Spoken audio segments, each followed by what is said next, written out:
Hola, buenas tardes, estimado docente. Esta es mi grabación para la actividad de autorreflexión de la unidad número 2 sobre el sistema genitourinario. En esta ocasión respondo a las preguntas que se nos plantean, que son las siguientes. Primero, ¿qué fue lo que aprendí en la unidad? Bueno, yo creo que lo más importante para mí en la unidad fue el asunto de la anatomía y la fisiología renal. Francamente no tenía yo idea de que fuera un órgano tan extraordinariamente complejo. Fue como que una sorpresa aprender más sobre la complejidad del funcionamiento del riñón. Y fue también muy interesante aprender cómo operan en nuestro organismo las hormonas sexuales.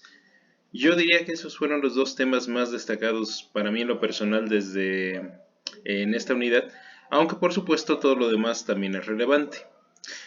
Yo diría que también aprendí mucho acerca de cuáles son los procesos por los que se generan los gametos, las células reproductivas, y cuál es la forma como se controla desde el propio organismo el proceso de la micción, y que eso era algo que desconocía pues por completo. Bueno, después se nos pregunta cuál es la importancia de conocer la anatomía y la fisiología del sistema genitourinario. Pues es absoluta. A mí de las cosas que más me sorprendieron de esta unidad es saber que el riñón no es simplemente como a veces pensamos solamente un filtro, sino que en realidad es un sistema altamente complejo para la homeostasis del medio interno en nuestro organismo. Si es un filtro, que sí lo es un filtro sumamente complejo porque es un filtro que es selectivo más allá de cualquier cosa que nos podamos imaginar y que además es un filtro dinámico que continuamente se está reajustando para guardar sustancias que en un momento son necesarias y al momento siguiente excretarlas como una cosa que es indeseable. Por ejemplo, el calcio, el sodio o los demás iones que son peligrosos si están de más, pero son peligrosos también si están de menos. Entonces el riñón es el principal órgano involucrado en mantener la homeostasis, ajustando selectivamente la filtración en las nefronas para dejar salir más o menos electrolitos dependiendo de las necesidades del organismo en ese momento.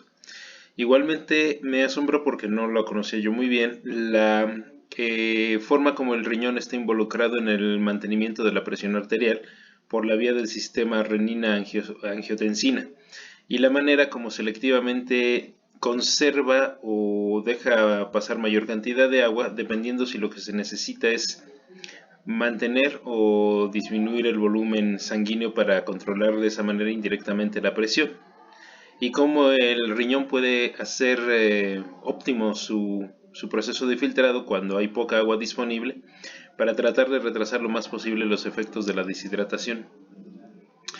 Bueno, se nos pregunta a continuación, menciona la importancia de una adecuada nutrición para el sistema genitourinario. Creo que es un tema en el que no abundamos mucho en esta unidad, pero por supuesto es muy interesante y muy importante, muy importante. Eh, Yo creo que lo que más tendríamos que pensar quizás es la manera como el exceso de ciertos nutrientes puede afectar a la función renal. El más evidente y el más conocido es la sal común, el cloruro de sodio, pero yo me quedo un poco allí con la idea de que quizás tendríamos que haber hablado más sobre los efectos que las dietas muy altas en proteínas y sobre todo los complementos proteínicos extraordinariamente elevados que usan muchas veces los deportistas para construir masa muscular pueden tener efectos muy nefastos sobre el riñón, que como aprendimos es el principal órgano involucrado en la excreción del nitrógeno excesivo vía la urea que se produce en el riñón en el ciclo de la urea. Creo que también hay un problema que tendremos que haber discutido más sobre los efectos de las dietas muy altas en carbohidratos, con la necesidad, con el esfuerzo extra que se le pone al riñón para eh, déjeme ver cómo le digo, eh, para procesar la glucosa que ya no llega a ser procesada por la insulina, porque las personas con dietas tan altas en carbohidratos tienen eventualmente un cierto grado de resistencia a la insulina que si avanza se puede convertir en diabetes tipo 2. Bueno, entonces creo que con esto estoy un poco contestando por qué es necesario para nosotros nutriólogos entender bien la fisiología del aparato urinario.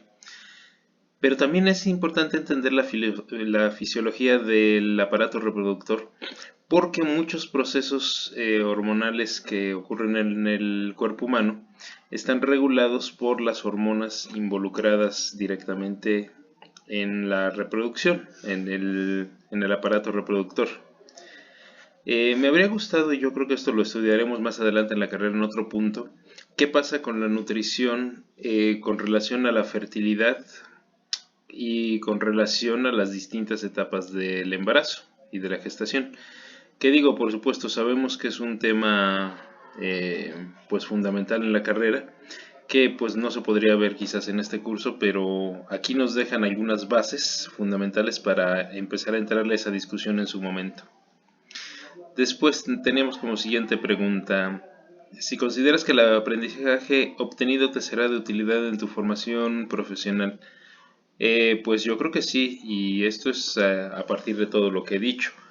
No podemos ser nutriólogos si no entendemos el metabolismo completo, y el metabolismo completo no solamente supone la ingestión, la digestión y la absorción de nutrientes vía el aparato digestivo, sino que supone también el delicado balance bioquímico que se mantiene al interior del organismo, entre otras cosas a través de la excreción selectiva de metabolitos. Entonces es imposible entender el metabolismo si no entendemos los procesos de excreción, y para eso es necesario entender cómo funciona el sistema urinario y cuál es su regulación fisiológica. Y bueno, pues nada de esto tendría mucho caso si no lo pudiéramos conectar con una de las principales funciones del ser humano en tanto que especie biológica, que es la reproducción. Si no entendemos de qué manera la reproducción también es controlada, responde a ciertas cuestiones nutricionales, pues no podríamos ir mucho más allá. Menciono solamente una como ejemplo de este tipo de interacciones en las que estoy pensando. La bastante conocida relación entre los porcentajes de grasa corporal y la fertilidad en la mujer, en donde parecería que el cuerpo tiene una estrategia de no permitir que ocurra un embarazo si no hay una reserva mínima de grasa para garantizar el término de ese embarazo y después la lactancia. De manera que cuando la grasa, los depósitos de grasa femenina se encuentran por debajo de cierto umbral, entonces simplemente no se produce la fecundación. O no hay ovulación o hay alguna cosa que allí no es propicia para que se produzca la fecundación y la implantación del embrión. De manera tal que, por decirlo así, es como si el organismo estuviera evitando que se llevara a cabo un embarazo para el cual no hay garantías. Y bueno, si consideras que el conocimiento logrado lo puedes aplicar en tu vida cotidiana actual, yo diría que sí, sí, yo veo toda la aplicación. Bueno, suena un poquito asqueroso, pero por lo pronto estoy aprendiendo a observar cómo funciona mi propia función excretora. Ver si lo que estamos orinando, qué tan concentrado está, si hay ahí algún olor peculiar, el color, porque estamos aprendiendo que todas esas cosas hay que observarlas porque son indicativas de la función renal y a la vez probablemente también de cuestiones nutricionales. Por ejemplo, un olor marcado de acetona en la orina pues indicaría que estamos en un problema de hiperglucemia y de cetogénesis excesiva. O un olor, una consistencia demasiado como rojiza, negriza, querría decir a lo mejor que tenemos bilirrubina saliendo y un problema hepático probablemente. En fin, que ha sido una unidad extraordinariamente interesante. Gracias.